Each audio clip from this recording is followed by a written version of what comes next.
All right, members of the House of Representatives, as I mentioned earlier, are returning tonight and tomorrow after a 2-week recess that many hoped would kind of lower the temperature following last month's fierce budget battle. But Georgia Congresswoman Marjorie Taylor Greene continues to indicate she'll push ahead with her plan to force a vote on terminating House Speaker Mike Johnson's speakership. But with Republicans holding such a narrow House margin, is this a wise move? I mean, what will this lead to? I mean, I think what it would lead to is a Democrat becoming the Speaker of the House. I mean, this is not smart, not at all. Joining me now to discuss this and much more is someone who's been filling in for me for the last week, which I'm very grateful for, is Jody Hice, FRC Action President and Senior Vice President here at the Family Research Council. Jody, welcome back. Great to be with you, Tony. And by the way, thanks so much for filling in for me last week. I know you're busy because you also launched a book that was out last week on election integrity. Tell our listeners about it real quick. Yeah, Tony, thanks. Sacred Trust, Election Integrity and the Will of the People was released last week. We're really excited with and humbled by the tremendous support that it's received all across the country. Look, I don't know. There are so many issues we're dealing with, Tony, across our country.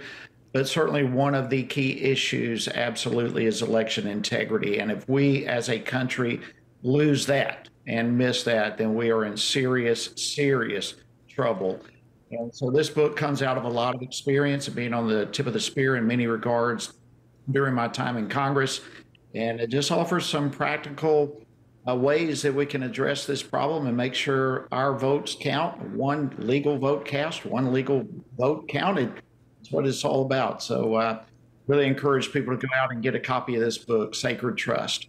And so far, the Washington audience has helped put this book at the top of the list. So it's doing quite well. We're right out of the gate. We're #1 new release at Amazon and already in the top sellers list at Amazon. And again, we're just really grateful for that. But it's an extremely important topic and one that people are very concerned about and interested about, certainly in this election cycle. Well, let's talk about important topics. This week, as the House returns, the motion to vacate, once again, center of attention. But this time, it seems as though Marjorie Taylor Greene, who you actually served with as a part of the Georgia delegation, may be walking alone. Doesn't seem like there's a lot of appetite for throwing the House back into chaos. Yeah, this is a frightful consideration. I think it would be absolute disastrous for our entire party, both currently as well as going into an election cycle. I see no value in this whatsoever. I understand there's some frustration with the speaker. I get that, but you've got to look at the broader picture, and doing such a drastic move as a motion to vacate at this point with such a razor-thin majority has no good end to it whatsoever. And I urge Marjorie Taylor Greene to not move forward with this. Let me give you a scenario, Jody, and tell me if this is a potential outcome here. So we know what happened in January when they were trying to get a speaker. I think it was 15 rounds they went through finally to get to Kevin McCarthy, day upon day. And then when he was ousted, which I was opposed to and stated here on the program, I thought it was a bad idea, even though I didn't agree with Kevin on everything, in fact, a lot of things, but did not think it would be good for the House. And then they spent, I guess, over 2 weeks without a speaker, doing no business whatsoever until they could find a consensus candidate, and that's when Mike Johnson emerged.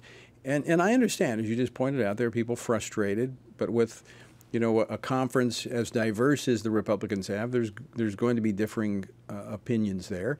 But that said, if he's ousted with that razor-thin majority and they go into this stalemate with nothing happening, and then let's say there's a terrorist strike in America, God forbid, but if it happens, there are going to be some Republicans that are in marginal districts that Biden may have won in the last presidential that are going to be eager to try to get a speaker and I think would be easy pickings for a moderate Democrat and Democrats to gather around a moderate and put a Democrat speaker in the House. First time that would ever have happened, but it could happen. It could happen. To be honest with you, Tony, I don't know that there are any moderate Democrats in Washington, D.C. right now. It would be very difficult to find one. Well, there might be like Quasar, Henry Quasar. Quasar is the only one that comes to my mind on that. Beyond him, I don't know. I can't really put my finger on it. But the danger in all of this. So to answer your question, yeah, I mean, there is a possibility of that scenario playing out.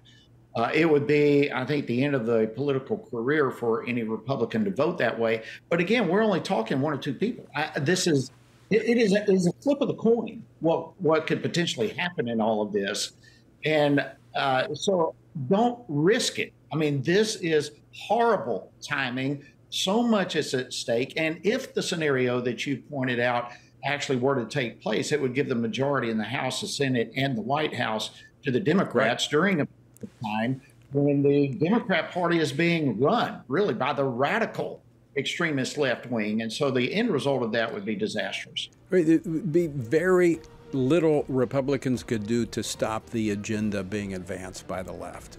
As you said, they'd have control of the Senate, effectively control of the House, the agenda, and of course the White House. Not a good move. Congressman Jody Hice, always great to see you. Great to see you, Tony. Thank you.